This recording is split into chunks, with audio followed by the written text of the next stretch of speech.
The silence came first, not the peaceful kind, the wrong kind, the kind that presses against the ears and makes you aware of your own breathing. Mossad noticed it while standing on the cornice of Almina, a paper cup of bitter coffee warming his palm. Dawn should have brought noise, fishermen cursing the nets, mopeds coughing awake, radios leaking prayer and pop music into the air. Instead, the street seemed paused, as if the city were holding its breath. People were gathering near the old customs warehouse.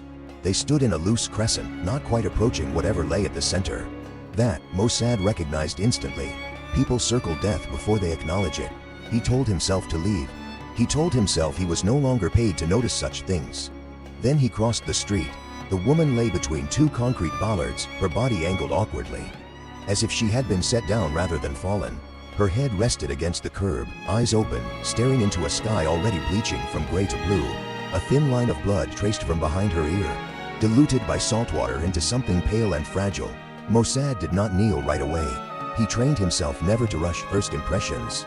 No visible weapon, no torn clothing. Her bag was zipped and slung diagonally across her chest, resting neatly at her side. Shoes scuffed, practical, not the shoes of someone expecting trouble. She's dead, someone muttered behind him. Mossad glanced over his shoulder.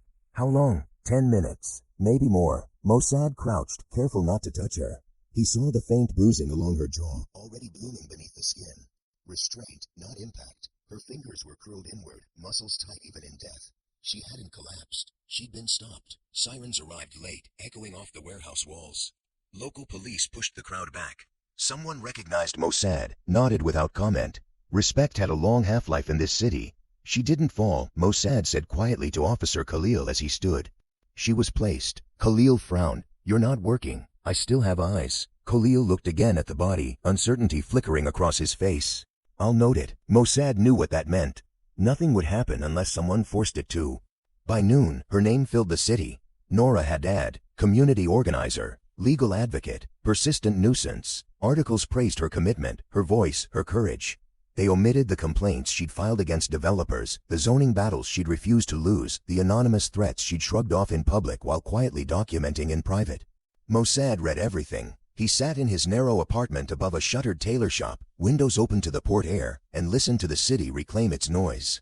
He cooked rice he didn't eat, poured coffee he let go cold. He told himself he was curious. That lie didn't last long. He pulled an old notebook from a drawer, the one he'd sworn he no longer needed. At the top of the page, he wrote her name. Mossad had once been a good investigator, not gifted, not celebrated, just thorough. He believed in patterns more than instincts, in patience over theatrics. That patience had ended his career. 3 years earlier, he had refused to close a case involving a teenage boy shot during a routine stop. The department wanted speed, a clean narrative. Mossad wanted the truth. The file vanished. Then his badge did. Now he survived on small contracts and quieter lies. Nora Haddad disturbed that fragile equilibrium. He attended her funeral 3 days later. The mosque overflowed, grief pressed thickly against the walls. Men murmured prayers shoulder to shoulder. Women cried behind the partition. Grief braided with fury. Mossad stayed near the back. He watched faces. Ronia Haddad, her sister, stood rigid, eyes dry in a way that spoke of tears already exhausted. Samir Kauri, the ex-husband, shifted constantly, sweat darkening his collar despite the winter air. And there was a man Mossad did not recognize. Late 40s, tailored coat worn without self-consciousness. He did not pray, did not cry. He scanned the room the way professionals do, cataloging, measuring, anticipating.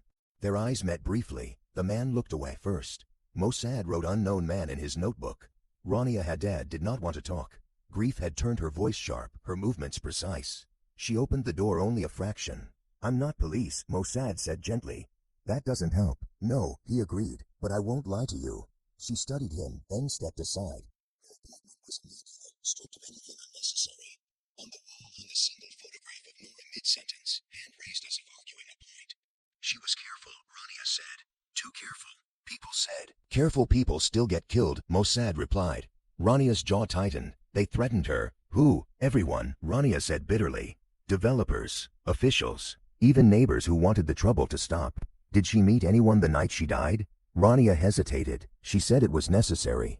Necessary, the most dangerous justification of all.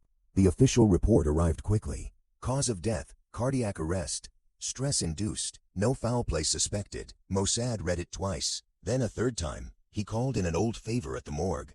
Minor bruising, the pathologist said quietly. Consistent with restraint. So why? Because someone told us not to dig. Who? A pause. Al-Noor Developments. The name settled into place with a sickening sense of inevitability.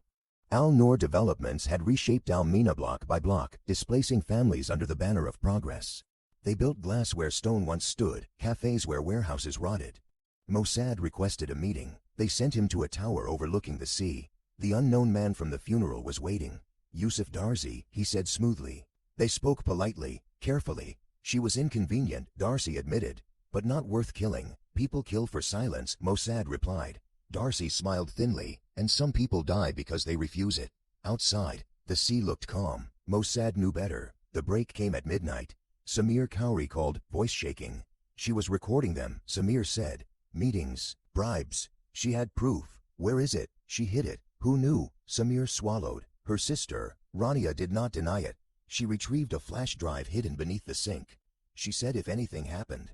Rania's voice cracked. She said patterns matter. The recordings were damning. Names, voices, deals, including one Mossad hadn't expected. Officer Khalil. Mossad sat in silence long after Rania finished. Truth had weight, and someone always paid to carry it. The leak fractured the city. Arrests followed, selective ones. Darcy vanished. Khalil was suspended, then quietly reinstated pending investigation. Noura Haddad's death was reopened.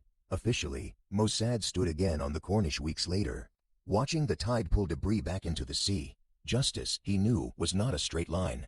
It bent, it compromised, it chose survivors. Noura's name would fade, but patterns endured. Mossad closed his notebook for the last time. The city breathed on.